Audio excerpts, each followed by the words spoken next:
often told that we've got to feed the world, but today we're producing enough calories for 10 billion people. So it's not a food scarcity problem. We've got a food distribution problem. We waste a third of it. It doesn't get to the right people in the right places. There's not enough nutrition in it, and we're growing it in a way which is changing our climate, killing our wildlife, and it's destroying our soils.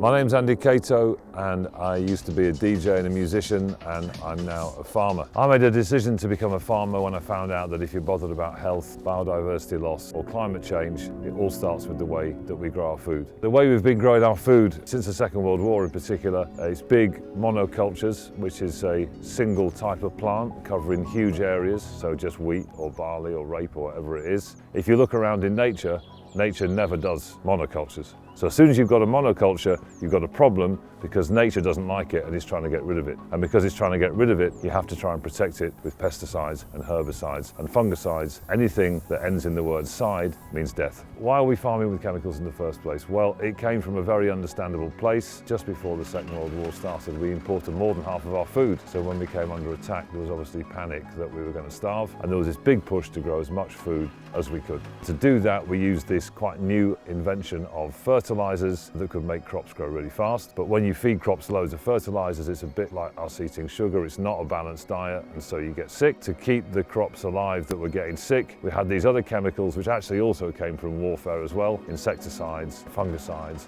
and herbicides. And so we ended up with this incredible chemical cocktail which started producing huge amounts of cheap food. Supermarket shelves full of brightly coloured convenience foods. What's the problem? Well, what we've realised is that chemicals that kill insects, for example, don't just kill insects, that the whole web of life is connected, and that's why this way of growing food is making us ill, because when we declare war on nature, we declare war on ourselves. Given that "side" means death and these chemicals are making us ill, we need to find a way of farming in nature's image where we don't have to use them.